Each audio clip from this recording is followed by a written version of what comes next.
X-rated, this how we made it. Drinking hell, balance of patience. You know the love was X-rated, this how we made it. Drinking hell, balance of patience. How have you seen your teaching style kind of evolve over the years? I think my teaching is always evolving. I'm always trying to learn more, improve, get better. Just in the last couple of months, I've done a couple of online education programs, one on short game, one on biomechanics. About once a year, I try to spend some time with one of the top teachers. But there's so much content available online now. But reading books, listening to podcasts, it's just the slow drip, right? Yep. And it's just drip, drip, drip. Pretty soon your bucket's full. Yep. And so that's kind of the approach that I've always taken, and I still to this day am doing that. Yeah, and we're sitting in front of a TrackMan, and technology in golf has changed so much, especially in the last 10 years. How has that changed? How have you been able to implement some of that stuff? Do you have a favorite training aid or something that you use a lot?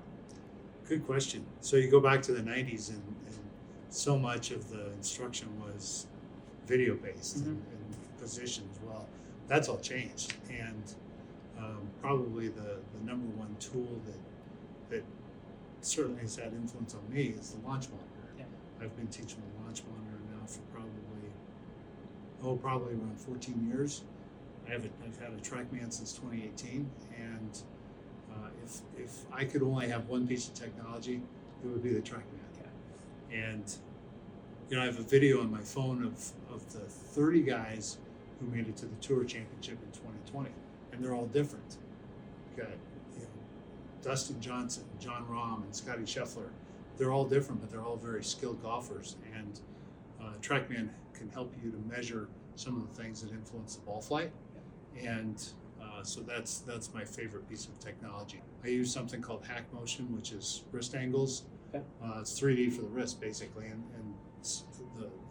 the hands and the wrists have so much influence on the club face, and the club face has a lot of influence on the golf ball. So Hack Motion's pretty cool too. Yeah, it's so cool listening to someone who knows what they're talking about as a golf nerd, listening about all the wrist angle and all that, and I'm sure you can just dive in and talk about that for so long. You mentioned YouTube. How much do you must have a love-hate relationship with YouTube, with people coming in, well, I saw this, this tip on social media or this on YouTube. What have you seen from that standpoint? Keeps me in business.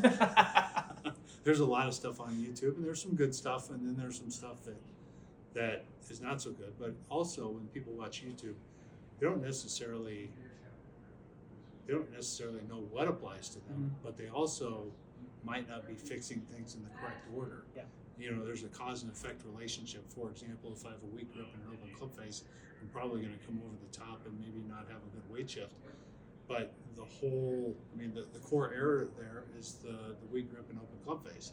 But people are working on the over the top or their weight shift when they really need to be fixing the club face. So that's what I mean by not really fixing it in the correct order. So that's the problem with YouTube is people just don't have that knowledge to be able to know what applies and when to apply it. Yeah, golf swing is not installing a toilet where it's, you have 3 steps and next thing you know, you're flushing it. You gotta, there are a lot of different things and everyone has their own swing and it makes it tough. What legacy do you hope to leave on golf, on your students, just the game itself?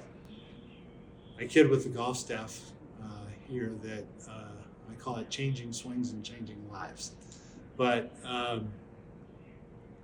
to a certain degree, it's not so much of me kidding around, but almost my mantra where, I can make someone's golf game better, but I also hope to have an influence on making their lives better. Yeah.